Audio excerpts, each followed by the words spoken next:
Hadirin yang berbahagia yang dirahmati oleh Allah Subhanahu wa Ta'ala. Kalau tadi alhamdulillah kita sudah membacakan surah Yasin ditambah dengan tahlil dan tahmid. Kali ini kita sedikit untuk mengkaji sekapur sirih dari ucapan para alim ulama memasuki tarhib Ramadan, bulan suci Ramadan yang sebentar lagi hadir di tengah-tengah kita. Mudah-mudahan menjadi tambahan ilmu bagi kita bersama. Amin.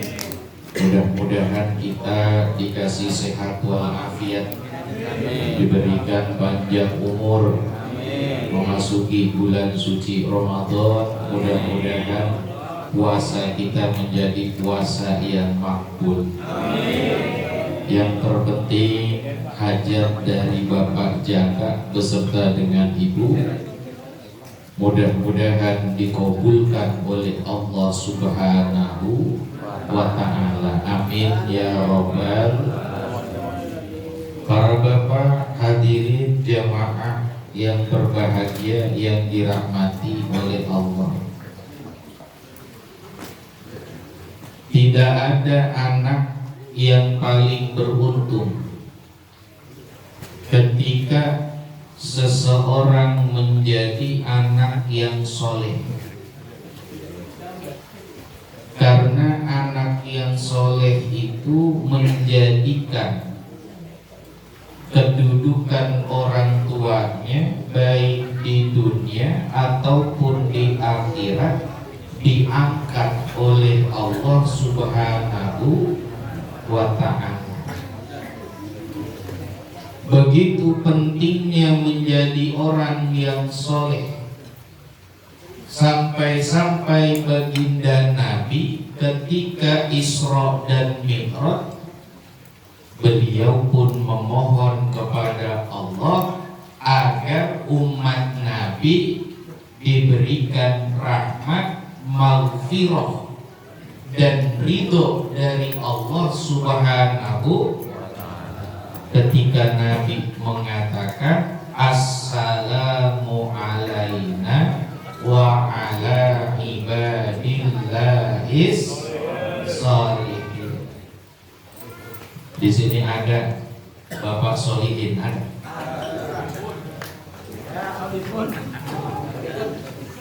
Pokoknya malam ini Pak Solihin jadi artisnya, bakalan banyak disebut lantaran kedudukan orang yang soleh menjadi harapan bagi setiap muslim. Lantas apa yang dimaksud dengan orang yang soleh itu? Kata alim ulama, orang itu disebut soleh alladzina yakuna bihaqqil ubudiyah lillahi walihaqqil ibadi. Orang yang soleh itu adalah dia yang hakikatnya menunaikan hak-haknya Allah, beribadah kepadanya, gak cuma taat sama Allah tapi juga baik kepada sesama manusia. Itu katanya orang soleh. Jadi disebut soleh itu kalau dia menjadi hamba yang bertakwa, menjalankan perintah Allah dan menjauhi larangan Allah. Disuruh puasa syamina wa'a, nggak akan buka puasa siang-siang ngopi ngerokok. Nanti pulang-pulang sama bini ketemu bilangnya lemes. Buka puasa bareng-bareng, gak ada keluarga, dosa maksiat sama Allah, tapi giliran di depan keluarga berpura-pura puasa. Ada yang begitu? Ramadan begitu ada. Siang-siang ada. Ngopi ngerokok ada. Tajo. Yang begini bukan disebut soleh. Na'udzubillah min dzalik. Maka Sayyidina Ali karamallahu wajhah beliau menyatakan laula bi khamsi khisalin la saran nasu kulluhum sholihin. Andai kata bukan karena 5 perkara, manusia pasti menjadi orang-orang yang soleh. Hadirin, ada beberapa hal yang menyebabkan orang itu gak bisa soleh. Apa yang pertama? Qanaatun bil jahli. Orang itu gak bisa soleh gara-gara menerima jadi orang bodoh. Dia gak mau jadi orang pinter, dia gak mau jadi orang alim, dia gak mau jadi orang yang paham dan pinter agama. Dia hanya mau menjadi abdinya dunia. Hati-hati, orang yang gak paham ilmu, gak tahu fadilah, gak tahu keutamaan. Karena gak tahu keutamaan, akhirnya males melakukan amal soleh. Bang, lalu ngegares. Belum ini persilakan. Sibuk. Jadi ada satu riwayat, orang yang alim itu hidupnya makmur, nanti masuk surganya lebih dulu dibandingkan orang yang bodoh. Kenapa begitu? Karena dengan ilmunya dia melakukan amal soleh yang tidak dilakukan oleh manusia biasa. Salah satunya sabda Nabi Sallallahu Alaihi Wasallam.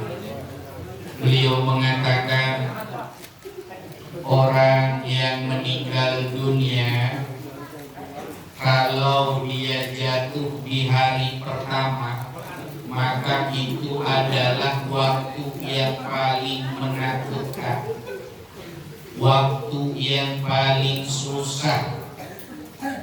Innamas sabru fi sadmatil ula. Sesungguhnya yang namanya kesabaran itu ada pada ujian yang pertama. Lur, halo. Kayaknya kita lagi senangnya sama dunia, baru punya mobil, mobilnya kegores, sakit hati kan? Punya mobil lagi nikmat-nikmatnya, senang-senangnya, ternyata hilang, sakit apa? Sakit. Tuh ujian pertama di situ. Tapi kalau punya mobil 2, punya mobil 3, punya mobil 4, hilang, sakit kan? Kagak. Lah apa kagak? Lah mobil banyak. Insya Allah masih bisa dicari. Tapi kalau punya mobil 1, itu baru kredit, kreditnya juga maksa. Kok hilang? Sakitnya itu di sini. Makanya orang meninggal hari pertama itu katanya malam yang paling menakutkan. Bang, nanti kita ngerasain tuh malam pertama di kuburan. Kayak apa malam pertama di kuburan? Gelap, gak ada cahaya, lampu, manusia kagak ada yang mau nemenin. Istri yang katanya cinta mati, begitu suami meninggal, gak ada yang mau dikubur bareng. Betul apa betul? Anak yang katanya berbakti ingin selalu membahagiakan orang tuanya disuruh menemani di kuburan sehari semalam. Kira-kira ada yang mau apa kagak? Yang ada sendirian. Makanya Nabi bilang malam pertama itu malam yang paling mencekam di kuburan. Maka tolong saudaramu, malam pertama itu bis-shadaqah, banyak-banyakin sedekah. Makanya ada tradisi yang kemudian diambil oleh ulama kita. Kalau begitu mah kita bacain aja dah bacaan Fatihah, kumpulin ini yang namanya harta, sodakohin untuk almarhum. Kenapa begitu? Sodakohnya nyampe sama orang yang meninggal. Amin ya robbal alamin. Nikmati al-mayyitu kal-gharib, orang yang mati bagaikan orang yang tenggelam. Bagaimana orang yang tenggelam? Dikasih kunci mobil. Bang, kalau iya, tolong saya, ini kunci mobil. Diterima gak dia? Saya nggak mau kunci mobil, saya minta mobilnya aja. Oke, saya kirim mobilnya. Tenggelam, kira-kira butuh mobil nggak? Lalu butuh apa orang yang mati? Orang yang mati nggak butuh mobil, nggak butuh kunci, nggak butuh duit, nggak butuh makanan. Yang dibutuhkan adalah sedekah. Sedekah apa? Pahala kebaikan dari orang-orang yang masih hidup. Saya mau nanya nih, kalau saya transfer duit nyampe kagak? Nyampe gak? Itu yang nyata tuh, duit yang ada di tangan. Terus kalau saya ngirim yang kagak nyata, nyampe gak jadi?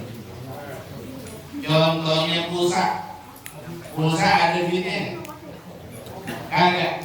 Bentuknya dalam bentuk uang bukan? Kira-kira kalau saya kirim transfer pulsa nyampe ada? Tuh, pulsa aja nyampe. Abogia sedekah dari makanan yang kita niatkan untuk almarhum kagak nyampe. Makanya almarhum gak butuh mobil, yang dibutuhin adalah ban bekas. Coba dikasih ban bekas orang yang tenggelam, senang apa kagak? Senang. Artinya apa? Yang dianggap remeh, yang dianggap hina. Makanya Pak Jaka beserta dengan ibu malam ini beliau haul mendoakan orang tuanya. Beliau katakan, saya nggak punya duit, kalaupun duit dikasih untuk almarhum 1 juta ditaruh di kuburannya, almarhum nggak bakalan megang.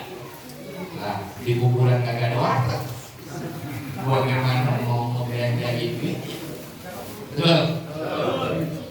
Dikasih mobil, kata Pak Jaka, saya punya mobil 3, 1 saya kasih buat orang tua saya, ditaruh ke kuburannya. Kata orang tua, lah bagaimana dibawa di kuburan? Kagak ada jalan tol. Apalagi jalan-jalan biasa, yang ada cuma jalan akhirat disebut dengan Shiratal Mustaqim. Disitulah jalan yang paling utama. Orang tua gak butuh apa-apa, yang dibutuhkan hanya harapan doa. Wahai anakku tercinta, jangan hanya di saat haul, doakan ayah ibumu di setiap saat engkau masih memiliki nafas. Mintalah kepada Allah agar orang tuamu ditempatkan di dalam surga-Nya. Makanya kita diajari doa, Rabbi firli wali walidai warhamhuma kama rabbayani shaghira. Kata alim ulama, siapa orang yang ini baca ayat, baca setiap kali sholat, andai kata orang tuanya telah wafat meninggal dunia, maka jadilah wasilah anak ini dari anak soleh. karena nggak pernah lupa sama orang tuanya. Orang tua nggak butuh apa-apa, tapi butuh doa. Lalu kata Nabi, kalau nggak bisa sedekah, maka sholatlah 2 rakaat. Nggak bisa baca tahlil, nggak bisa ngedatengin orang, ngejamu pakai makanan. Kita nggak bisa buat orang tua kita. Apa yang bisa dilakukan? Bacalah kalimat di dalam sholat disebut dengan sholat liunsil qabri.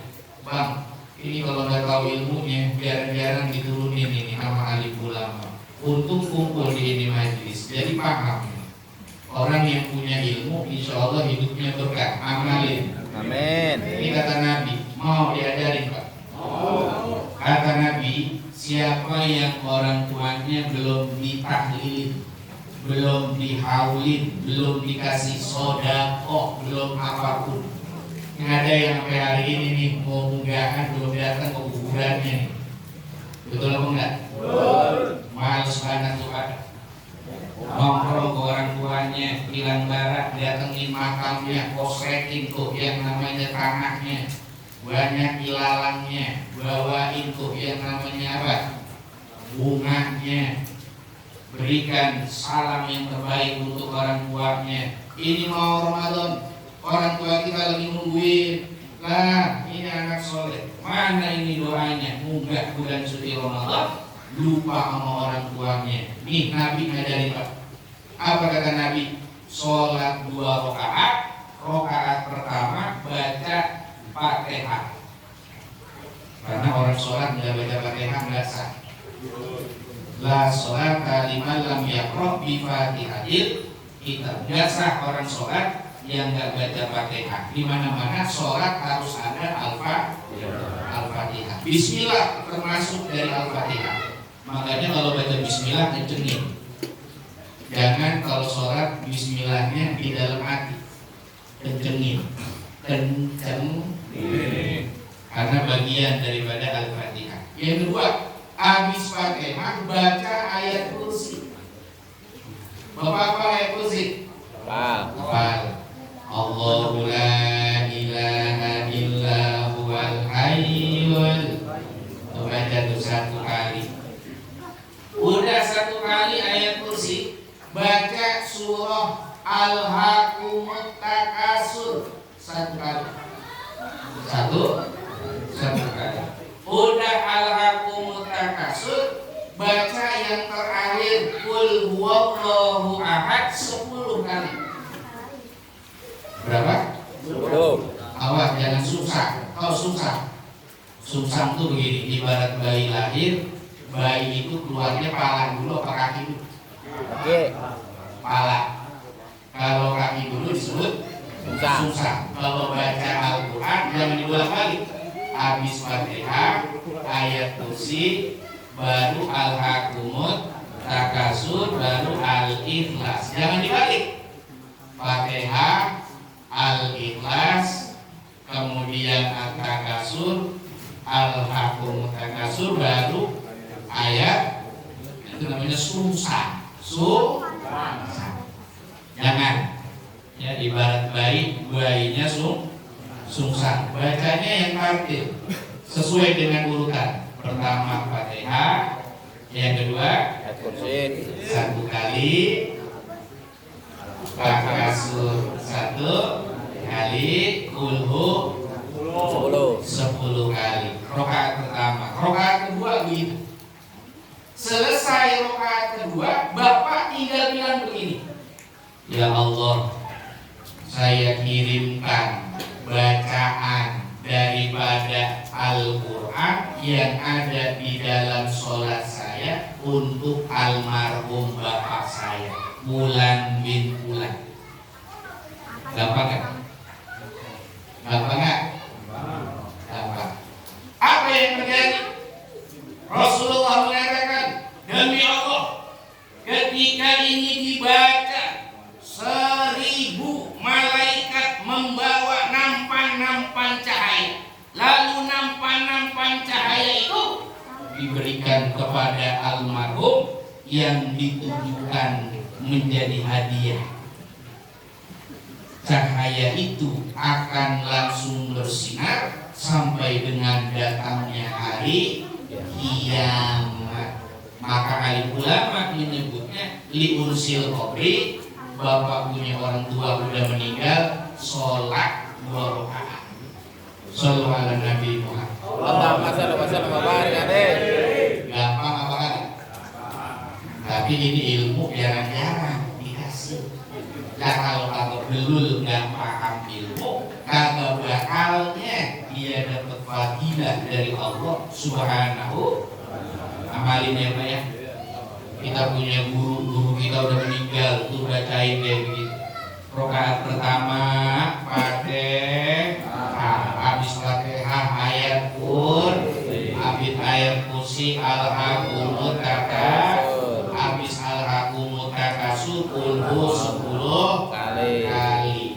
Rakaat kedua begitu, langsung berdoa. Buat siapa? Emak sekali, babat sekali. Nih ilmu Pak. Orang kalau nggak punya ilmu nggak bisa, jarang-jarang bisa ngamalin kayak begini. Bapak nggak bisa haul, bapak apa? Yang penting malam sholat 2 rakaat, minta sama Allah orang tua kita dikirim 1000 nampan cahaya. Shallallahu ala Nabi Muhammad. Allahumma shalli wa sallim wa barik alaihi. Tambahin lagi, mau ditambahin? Mau ditambahin? Ziarah ke orang tua, datang ke makamnya, jangan dikira nggak ada fadilah. Itu berbeda fadilah luar biasa. Kenapa? Orang yang di dalam kubur merasa senang andai kata diziarahin sama keluarganya yang masih hidup. Andai kata kita bisa ngedengar almarhum ngebela-bela nama kita di depan orang yang udah pada meninggal. Ini kita misalkan udah mati, misalkan ini, misalkan tiba-tiba saya dikirimin doa, itu dikirimin doa, hati saya senang. Kalau orangnya datang pisan, tuh ujuk-ujuk datang itu, tuh siapa? Keluarga saya kemari. Enak nggak? Kira-kira saya kenalin nggak sama bapak di sini? Kenalin Pak. Ini keluarga saya, komandan kita tuh pakai baju seragam polisi, ditangkap lu hati-hati. Tenang kata Pak Jaka, ini kakak saya datang kemari ikutan haul, bangganya luar biasa Pak Jaka. Kenalin Pak sama saya kemari kenalin Bapak tadi kenalin. Ini orang. Nanti saya Pak, boleh tanya apa Pak Komandan, selfie bareng itu. Alhamdulillah. Udah dikenalin Pak.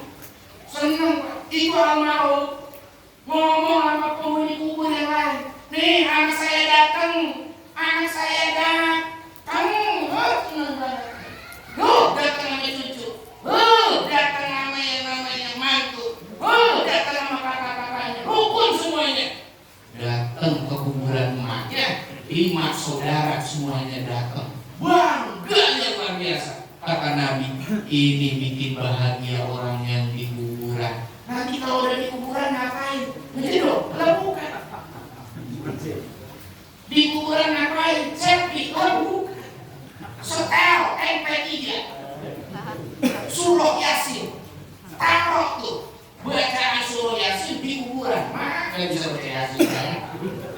Mah dengerin ini be ya, surah tahu. Itu kalau mana bisa ngomong, berarti dipijak. Lu pulang sorry. Jangan ada ke kuburan lu, najis tuh. Maknya bukan dibacain doa, dibacain murotannya bukan pakai suara dia, tapi suara spekernya pakai si sambal beda.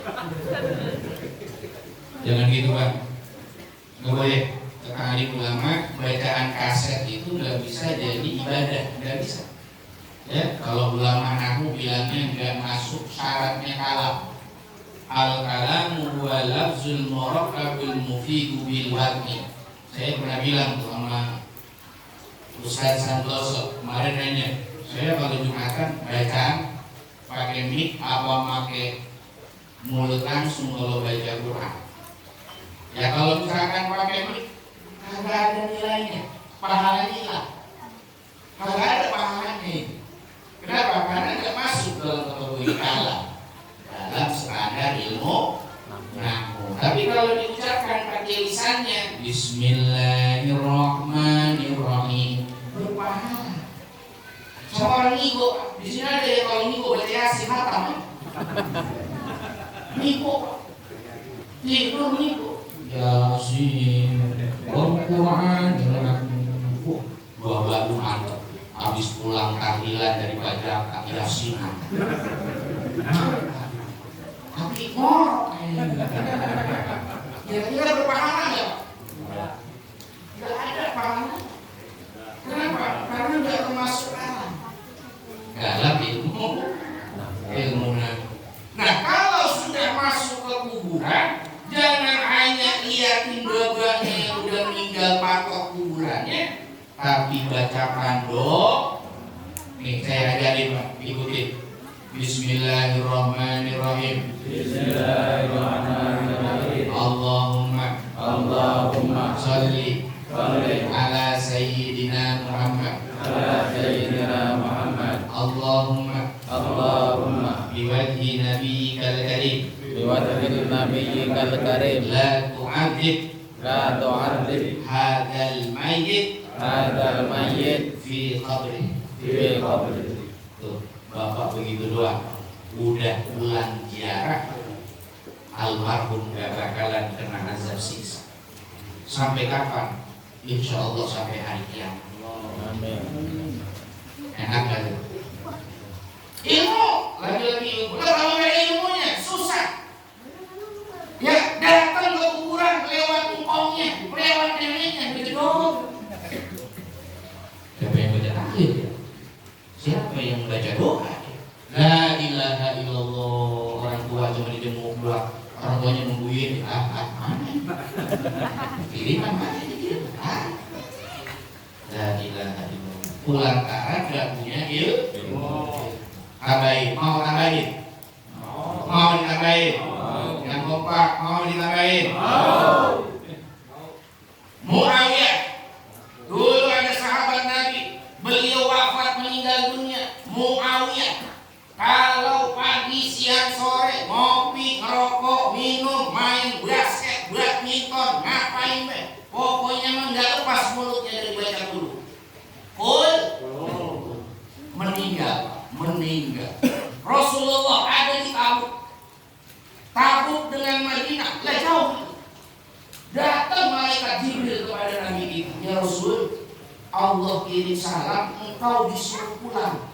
Kemana? Ke Madinah. Ada orang meninggal, namanya Muawiyah. Nah, ini saya jauh ini, gimana ini? Tenang ya Rasulullah.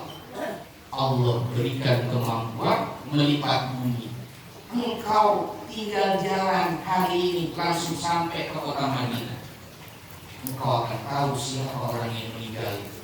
Nabi kita langsung diajak sama malaikat Jibril, ketemu sama Muawiyah. Begitu sampai gerbang, kita punya perumahan Pak. Ini kakak berapa? Pak, gerbang kita di mana? Gerbang. Itu Nabi baru sampai gerbang Madinah, itu penuh sama malaikat, penuh sama makhluk-makhluk Allah yang ingin takziah, nyolatin Muawiyah. Rasulullah kaget. Jibril, ini benar Muawiyah teman saya. Iya ya Rasul. Ini apa jadi begini malaikat? Banyak yang ditampung. Masya Allah, mantap anak ini. Apa nih wali? Memang dia wali. Dia adalah kekasih Allah Subhanahu wa Ta'ala. Apa amalannya ya Jibril? Amalan itu satu ya Rasulullah. Muawiyah kalau dia tidur kemudian bangun, tidur lagi, mulutnya nggak pernah pisah dari ucapan Qul huwallahu. Kira-kira gampang nggak baca dulu? Terus lagi kita baca dulu dan belum?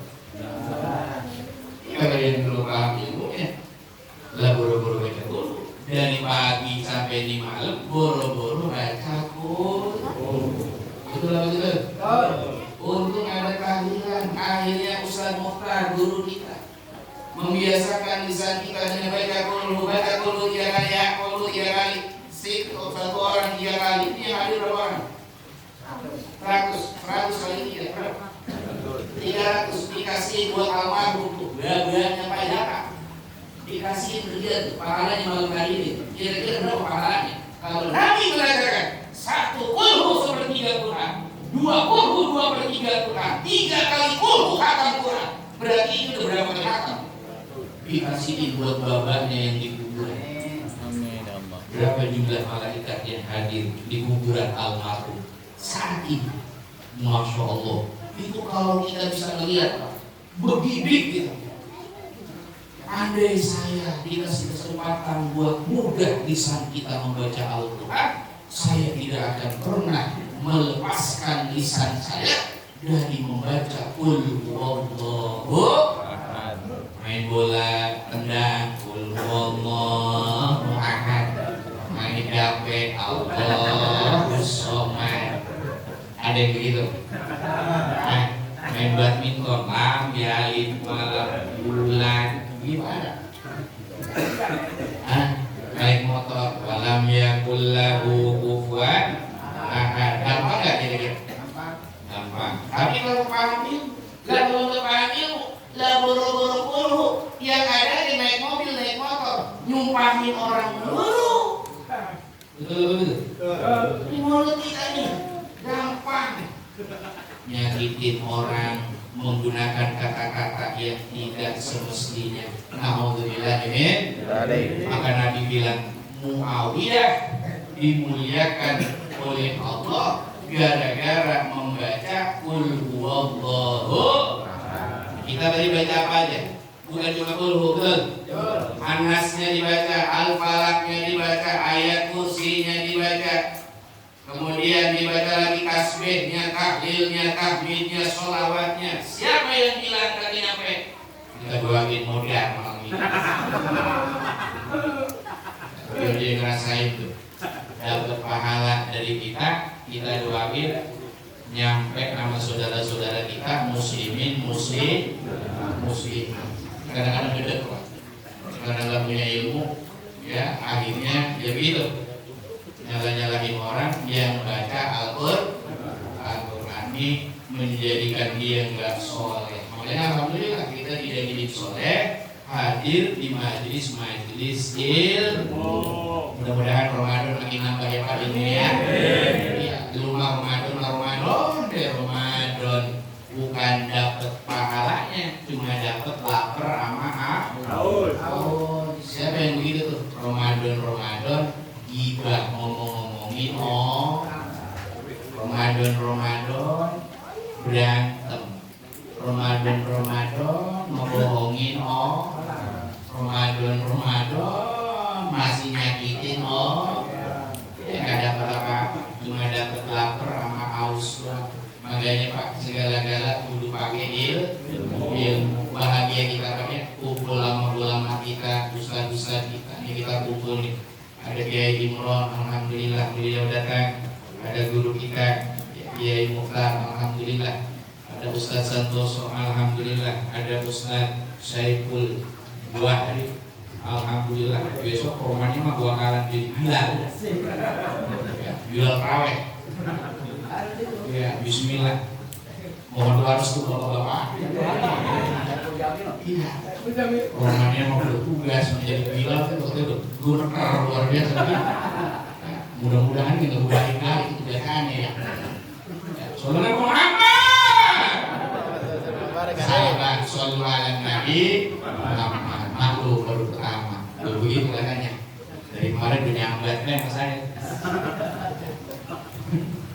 Kita doakan mudah-mudahan beliau istiqomah. Amin. Sesuai dengan majlis kita, namanya majlis istiqomah.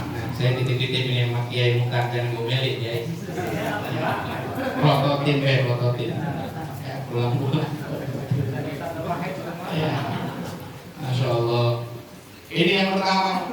Kemudian yang kedua, kita akan bahas nanti di lain kesempatan. Mudah-mudahan karena waktunya udah semakin malam ya, jadi kolek-kolek jadi tadi ya, dikolek-kolek sama mata lu begini betul ya kan, gua kita tahu dan tatapannya begitu, apalagi bukunya nyinser pokoknya pengen pulang ya. Terakhir Pak, karena besok udah bulan suci Ramadan, kita saling maafkan ya Pak ya. Alhamdulillah majelis taklim Al-Istiqomah, majelis taklim kita yang ada di Wali Songo, majelis taklim kita yang ada di Barokatul Rasul, bahkan yang ada di masjid kita tercinta, semua sudah melalui rangkaian kegiatan yang luar biasa. Isinya taklim semuanya. Ini semangat kakak 4 Istiqomah ngaji budi ramai banget. Alhamdulillah, tahu dah kalau ada berkahnya ya. Ini ada berkahnya, alhamdulillah. Kalau ada berkahnya tahu. Mudah-mudahan habis Ramadan dapat hidayah. Datang mengaji ilmu, mengaji taklim. Ya Pak ya, mau datang Pak? Kalau diundang mau? Kalau nggak diundang? Bisa lagi, saya nggak mau pulang.